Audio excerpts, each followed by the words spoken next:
La prédica de hoy se llama Fe Total cuando hay pruebas. ¿Alguno ha tenido pruebas? No, yo creo que no sobra preguntar, ¿cierto? Dice la palabra: muchos me han angustiado desde mi juventud. Que lo repita ahora Israel: muchos me han angustiado desde mi juventud, pero no han logrado vencerme. Sobre la espalda me pasaron el arado, abriéndome en ella largos surcos. Pero el Señor es justo, me libró de las ataduras de los malvados. Que retrocedan avergonzados todos los que odian a Sión, que sean como la hierba en el techo, que antes de crecer se marchita. No llena las manos del segador, ni el regazo de los que ata las gavillas. Que al pasar nadie les diga: la bendición del Señor sea con ustedes. Los bendecimos en el nombre del Señor. Padre, gracias por este día. Nos disponemos a que tu palabra, Señor, llegue a nuestros corazones. Que tu Espíritu Santo sea hablando. Elegimos no oír otra voz, sino la voz de tu Santo Espíritu en esta mañana. En el nombre de Cristo Jesús. Amén. Amén.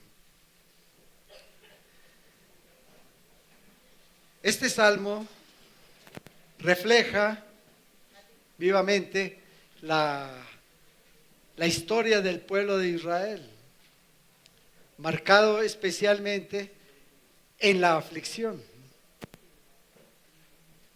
El pueblo de Israel ha sido afligido, pero también nos enfoca en la fidelidad de Dios. Y nosotros somos también el pueblo de Dios. Hemos tenido aflicciones, pero también sabemos que Dios es fiel.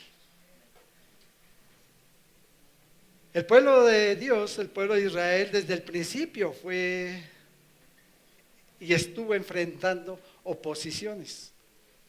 Desde Egipto, pasó por Babilonia, siempre resistiendo.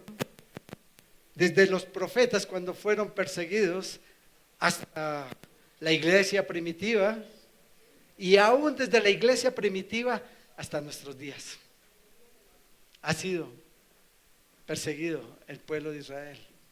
Hemos sido de pronto perseguidos también por nuestra creencia. Este salmo se centra en la fidelidad de Dios en medio del sufrimiento, de las pruebas, del dolor, pero la victoria final está en el Señor, a través de Jesucristo. El mensaje principal es que el pueblo de Dios, nosotros como pueblo de Dios, podemos ser oprimidos, pero no vamos a ser consumidos. Porque Dios es justo y su salvación la tenemos segura.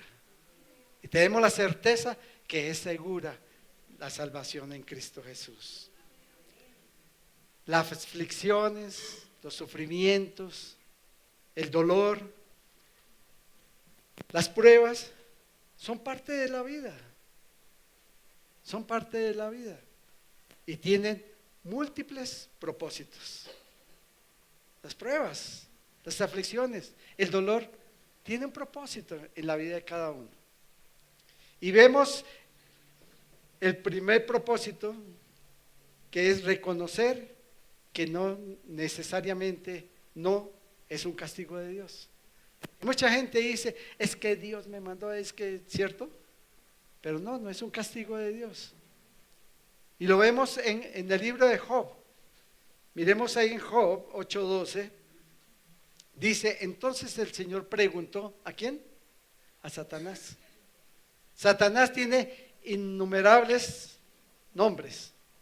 Se le dice el adversario, se le dice el acusador, se le dice el calumniador, el mentiroso, el tentador, el príncipe de este mundo. Y entonces vemos que tenemos es un enemigo. Un enemigo. Reconocer que no necesariamente es un castigo de Dios, sino de ese enemigo que tenemos. Y aquí dice, el Señor le dice a Satanás: ¿te has fijado en mi siervo Job?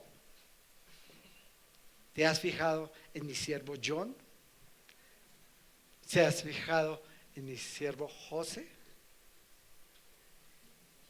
Es el mejor hombre, son los mejores hombres en toda la tierra. Es un hombre intachable, de absoluta integridad, tiene temor de Dios y se mantiene apartado del mal. Entonces ahora viene Satanás a meter la cizaña, ¿cierto?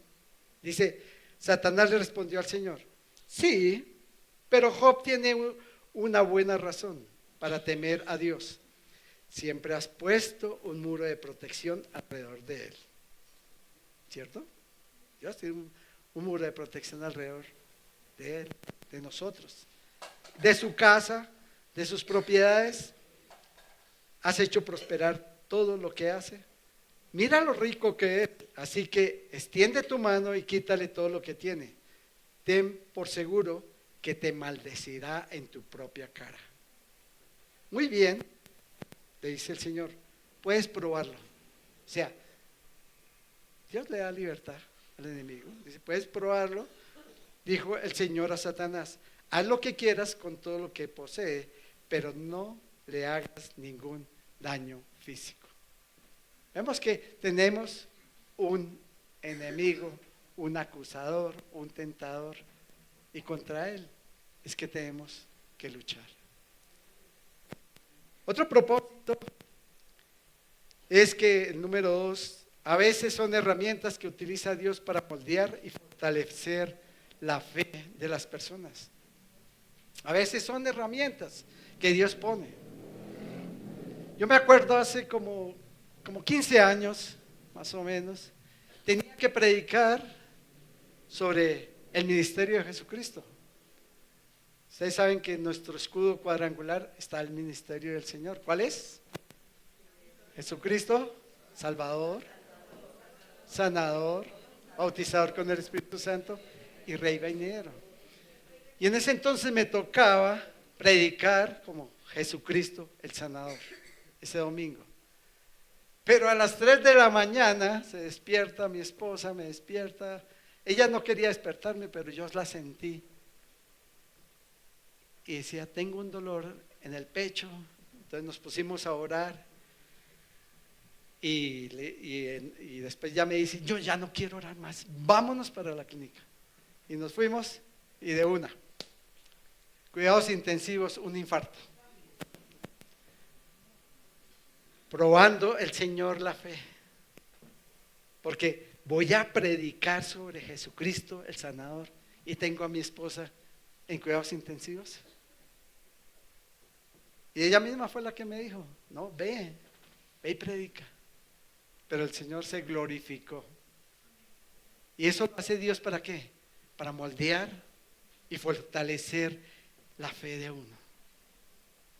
Porque en esos momentos tan difíciles cualquiera puede fallecer, ¿cierto? Pero el Señor quiere que nos fortalezcamos. Un tercer punto, estas experiencias son inevitables. El propósito de Dios es que son experiencias inevitables. ¿Quién tiene hijos adolescentes acá? ¿Muchos? Uy, ahí. ¿Ustedes pueden evitar que lleguen a la adolescencia? Es como la época difícil, ¿cierto? Y como dicen, hijo pequeño, problema pequeño. Hijo grande, problema grande. Hijo casado, problema doblado. Porque los nietos para uno es todo. Por eso se doblan los problemas. Entonces son experiencias inevitables. Es inevitable que los hijos crezcan, que lleguen a la universidad, que sean bombardeados con filosofías, que lleguen al colegio, les hagan bullying y todas tantas cosas que se ven. Son cosas inevitables. Cosas inevitables como esta carnita y estos huesitos que se van desgastando, se van cansando. Ya con el tiempo, algunos nos salen arrugas, otros se nos cae lo que más queremos los hombres, el pelo. Son cosas inevitables.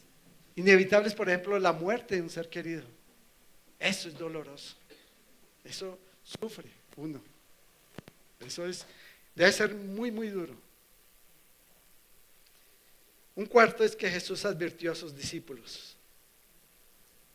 Les advirtió el Señor Jesús. ¿Les advirtió para qué? Para que tuvieran crecimiento espiritual. Ese es otro propósito. Otro propósito de las pruebas, de los sufrimientos, del dolor. Y vemos ahí en Juan 16:33 lo que el Señor Jesucristo nos dice. Les he dicho todo lo anterior para que en mí tengan paz. Todo el mundo habla de paz, todo el mundo quiere la paz y todo, pero el único que puede dar paz es ¿quién? Jesús. Y el Señor nos hace énfasis que aquí en el mundo tendremos muchas pruebas y tristezas, pero nos da una esperanza. Anímense, anímense, porque yo he vencido. El Señor venció en la cruz del Calvario todos nuestros dolores, todos nuestros sufrimientos, todas nuestras pruebas. Entonces, a partir de este salmo podemos aprender que tener fe total en medio de nuestras circunstancias adversas está el Señor. Una fe total en Él. La fe verdadera no es aquella cuando todo va bien, sino la que mantiene firme cuando las circunstancias son adversas. Esa es la fe total. Entonces, ¿por qué debemos tener fe total en momentos difíciles? ¿Por qué debemos tener fe total en momentos difíciles? En el versículo 1 de este salmo dice: muchos me han angustiado desde mi juventud. Que lo repita ahora Israel: muchos me han angustiado desde mi juventud. La vida cristiana no es una promesa de comodidad, de que todo va a estar bien.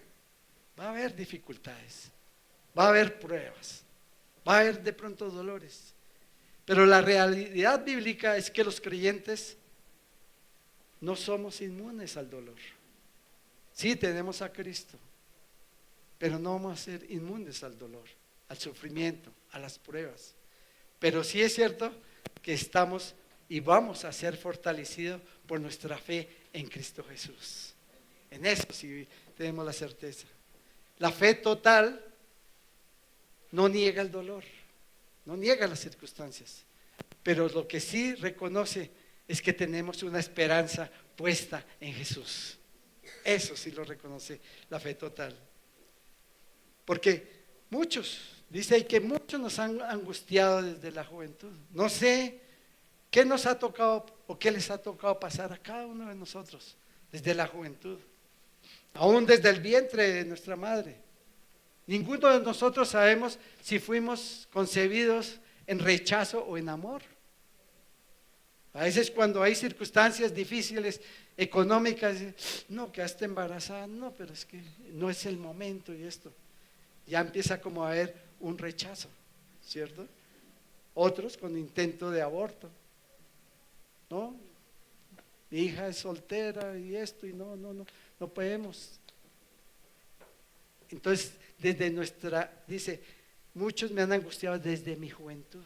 Muchos me han angustiado desde mi juventud, pero la parte 2b dice, pero no han logrado vencerme. ¿Cuántos dicen, pero no han logrado vencerme? Ni van a lograr vencerme en el nombre de Jesús. El pueblo de Dios ha sobrevivido durante muchas épocas asalto de los malvados. Vimos cómo fueron perseguidos por Hitler. Y hasta el día de hoy, el pueblo de Israel ha sido perseguido. Aunque los enemigos del pueblo de Dios han tratado de destruir a Israel, no lo han logrado. Y así podemos decir nosotros, los que se han levantado contra nosotros, no han logrado vencernos. Y tenemos muchas historias de personajes en la Biblia. Uno, por ejemplo, David. David fue menospreciado por su padre, por sus hermanos.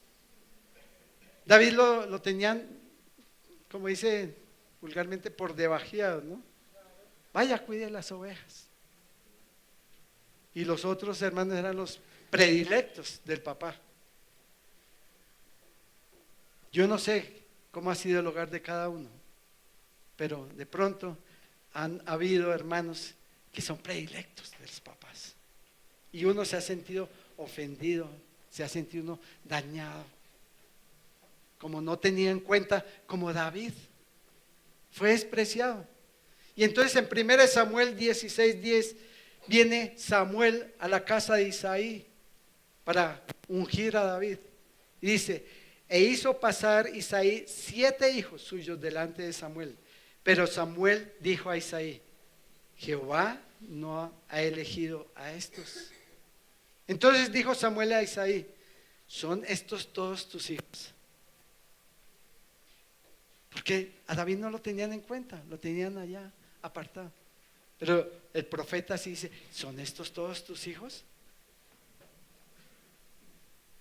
Y él respondió: queda uno, el menor, el que está por allá, con el que nunca contamos para nada, ¿cierto?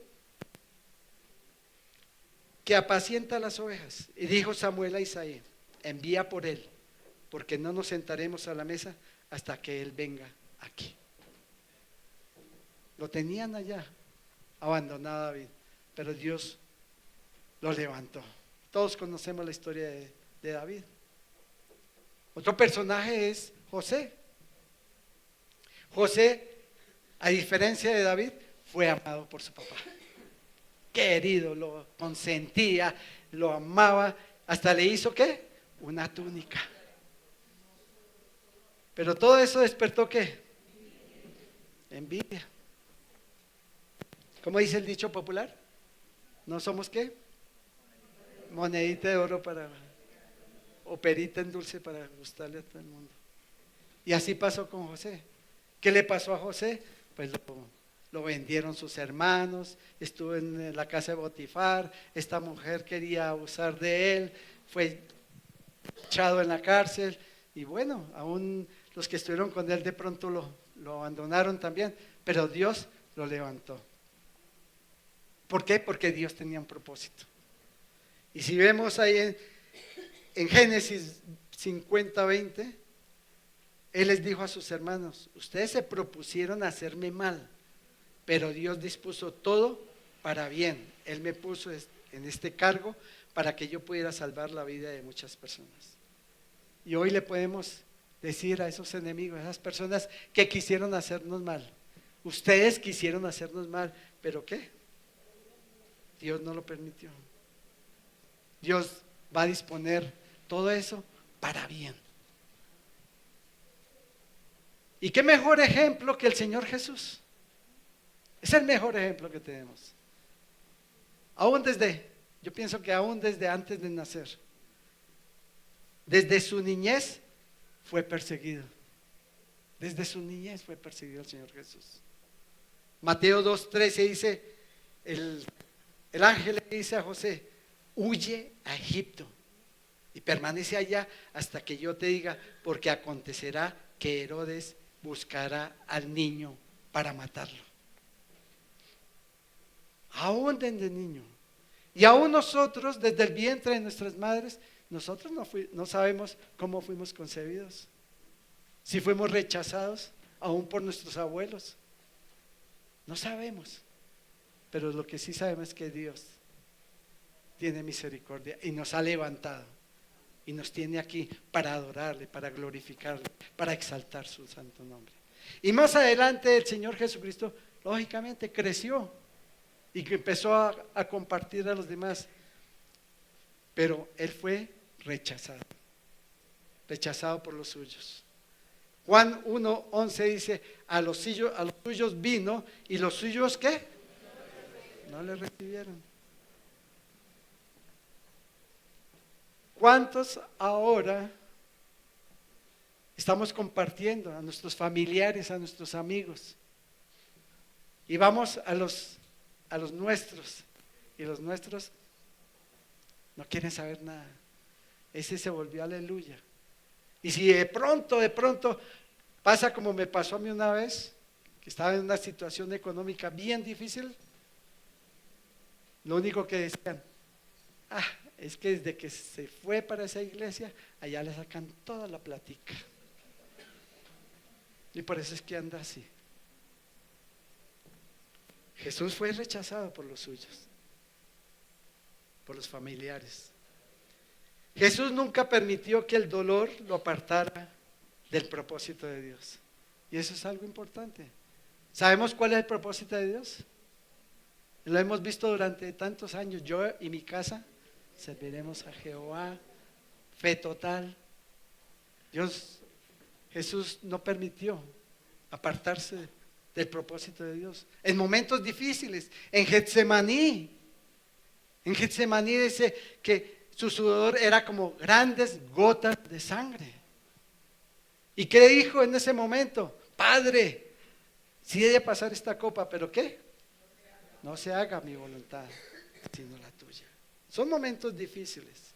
Y en Lucas 9:22 le dice el Señor Jesús a los apóstoles, les describe lo que le iba a pasar. El Hijo del Hombre tendrá que sufrir muchas cosas terribles.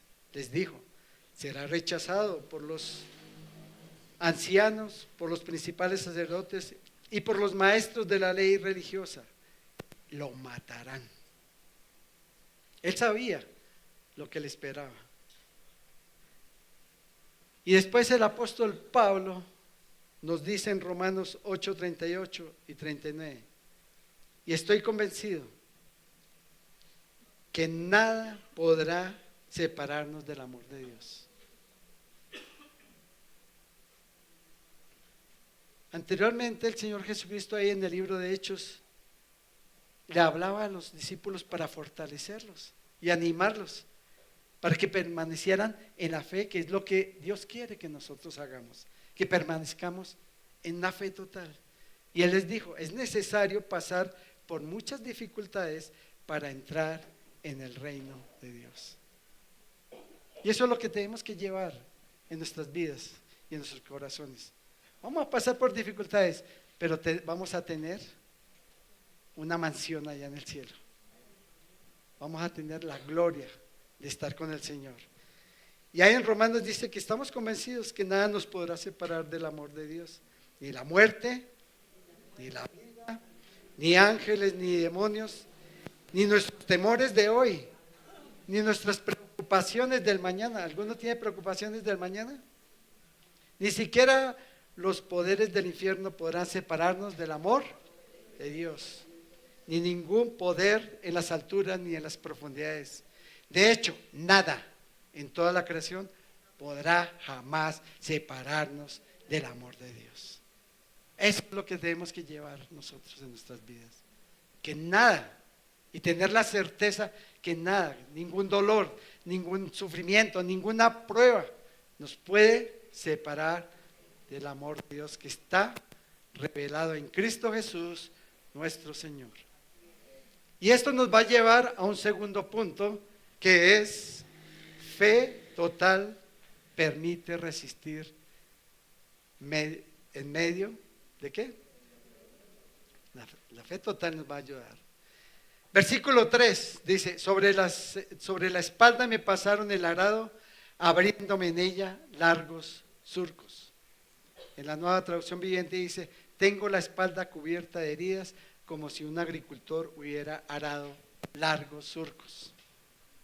Ustedes saben cómo es la forma el agricultor lo que hace, ¿cierto? Arar. El arado. ¿Qué es el arado? Anteriormente se hacía con un asadón, después ¿con qué? Con bueyes y ahora pues con tractores y unas cuchillas. ¿Qué hace eso? Levantar la tierra, hacer unos surcos. Y esto es prácticamente una metáfora de lo que le pasó al Señor Jesucristo cuando le pegaban esos latigazos. Pilato no tenía lictores, que eran los que propinaban este castigo, y delegó este castigo a los soldados romanos. Y el soldado, por ser más fuerte, más áspero, sobrepasó el castigo con ese látigo que se llamaba flagrum, que eran tiras de cuero con inserciones de ¿qué? Hueso y metal, que cada vez que le pegaban al Señor Jesucristo en su espalda, laceraban y hacían surcos. Surcos. ¿Cuántas veces hemos recibido nosotros castigos que han abierto surcos en nuestra espalda, que han hecho heridas que de pronto no han cicatrizado? Pero el Señor Jesucristo allí, sufriendo ese dolor profundo, pero no era un dolor eterno, y era un propósito. ¿Qué hace el agricultor por qué levanta esa tierra? ¿Por qué hace esos surcos? Para poner la semilla y que haya un buen fruto. Y Dios puso esa semilla en esos surcos del Señor Jesucristo para darnos vida eterna, darnos salvación. El dolor puede ser profundo, esos surcos, pero no es eterno. Aunque las heridas duelan, la fe total nos permite que confiemos en Dios, que transformará esas marcas en gloria.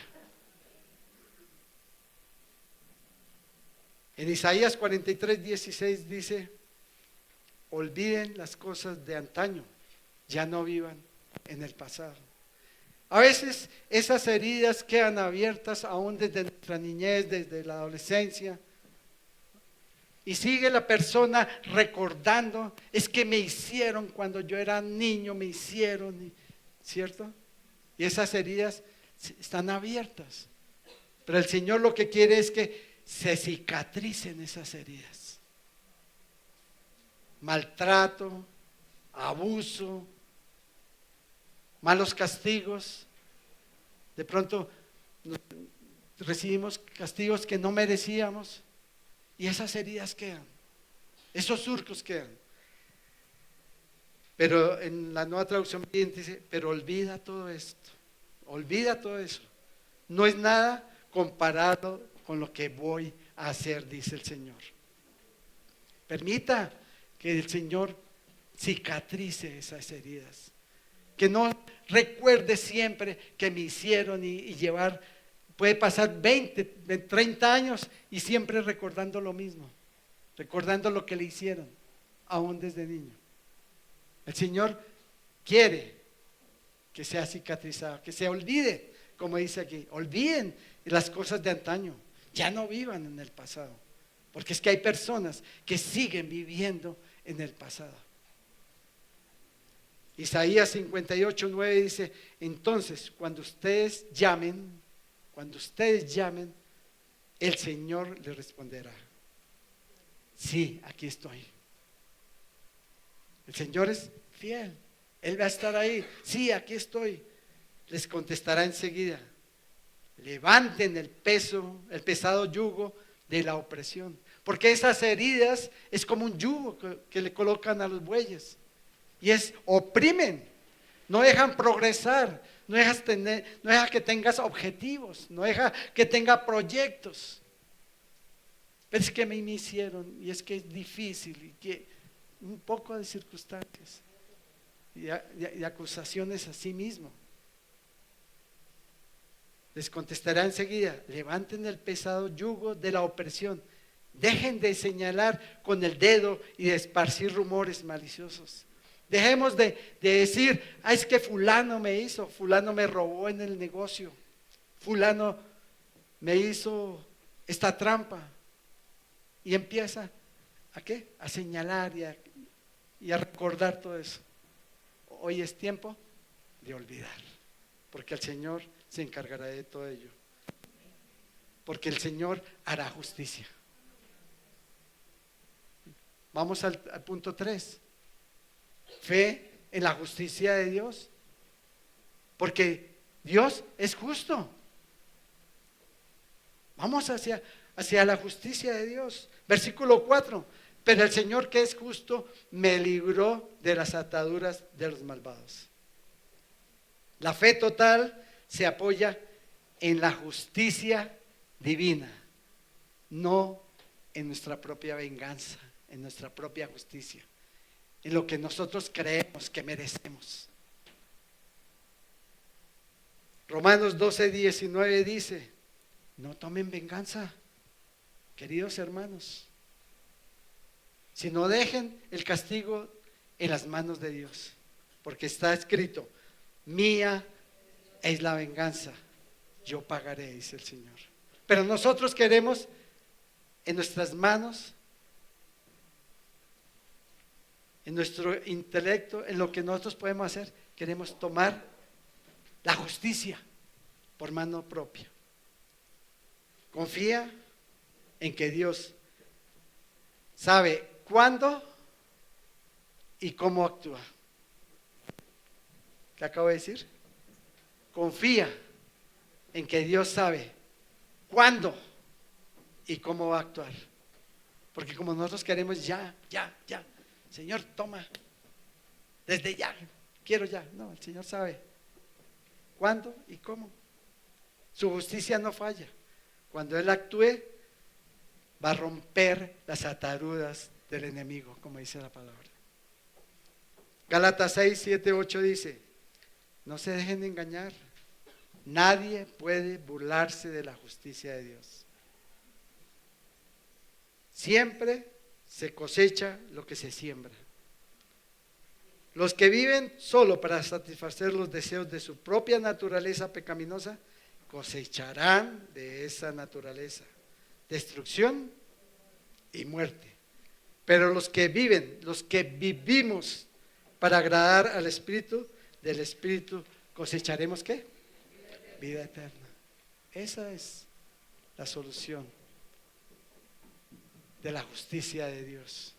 Y en el versículo 5 dice: que retrocedan avergonzados los que odian nación, que retrocedan avergonzados los que quieren mi mal. Y Dios se va a encargar de ello. El Salmo 35:26 dice: que sean humillados y avergonzados los que se alegran ¿de qué? De mis dificultades. Que sean cubiertos de vergüenza y de deshonra los que triunfan sobre mí. Nuestra fe total es una esperanza activa en el Señor. Los enemigos serán avergonzados por el poder de Dios. Cristo, el Señor Jesucristo, fue condenado injustamente, ¿cierto?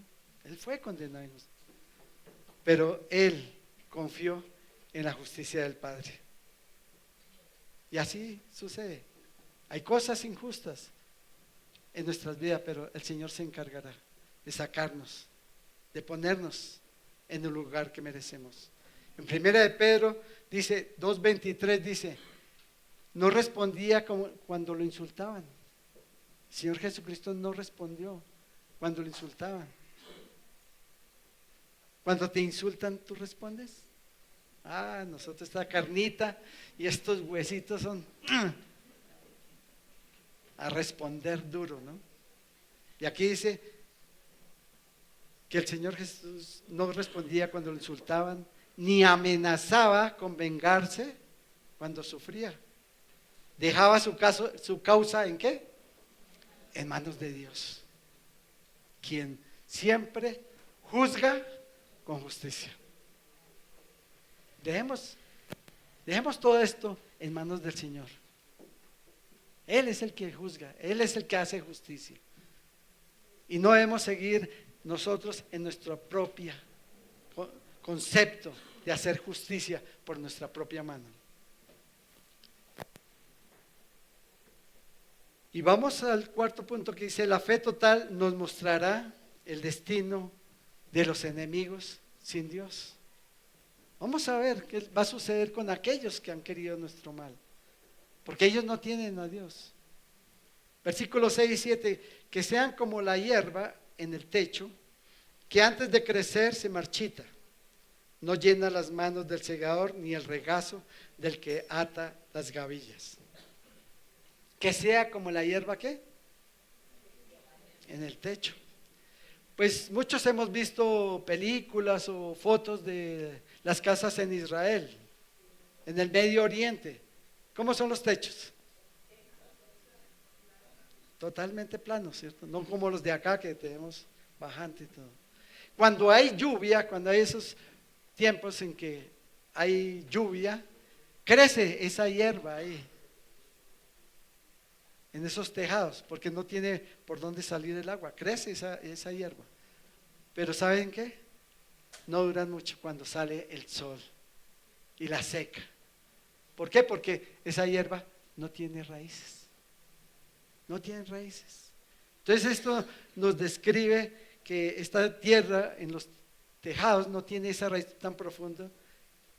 Se ve viva, se ve que va a prosperar, así como nuestros enemigos los ve uno como prosperar, como que les va bien, pero pronto se describe vívidamente el éxito de ellos es efímero.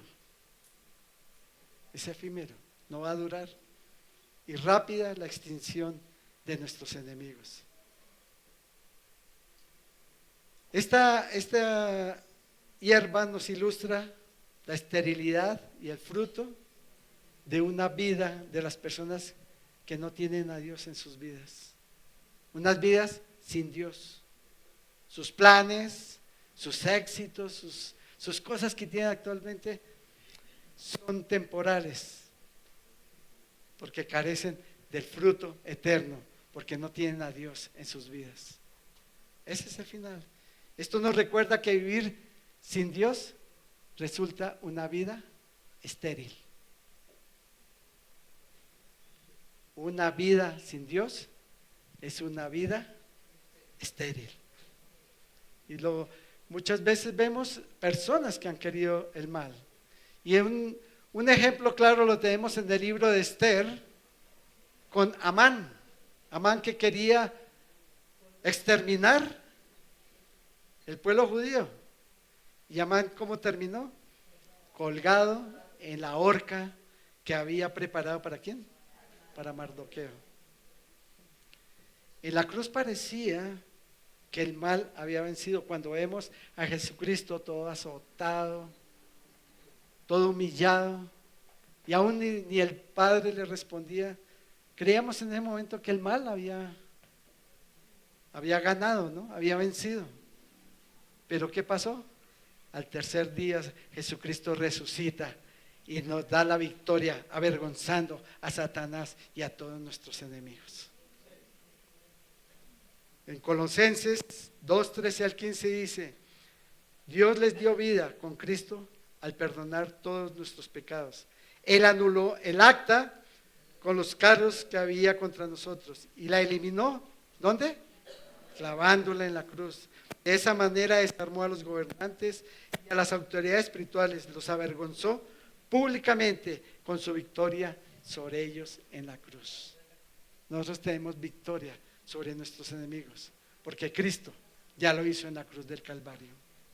La fe total no teme el éxito aparente de los malvados, confía en que Dios va a hacer inútil las obras de aquellos que han querido nuestro mal. Y tal vez deberíamos de tener este versículo de Jeremías para nuestras vidas y que lo repitamos. Jeremías 20:11 dice: ¿mas Jehová qué? Mas Jehová está conmigo. ¿Cómo está? Poderoso gigante. Por tanto, los que me persiguen tropezarán y no prevalecerán. ¿Serán qué? Avergonzados en gran manera, porque no prosperarán, tendrán perpetua confusión que jamás será olvidada. Tenemos la certeza, la seguridad de que Dios, por medio de Jesucristo, nos ha dado la victoria. Fe total en la esperanza. Tenemos una esperanza. Como quinto punto, tenemos la esperanza y la bendición duradera. Tenemos la esperanza en que tenemos a un Dios justo, un Dios misericordioso y un Dios que nos va a dar la victoria. Versículo 8. Que al pasar nadie les diga: la bendición del Señor sea con ustedes. Los bendecimos en el nombre del Señor. Este último versículo muestra que los malvados no recibirán la bendición. La bendición de Dios viene para nosotros. ¿Viene para nosotros después de qué? De ser obedientes y de perseverar. De obedecer y perseverar.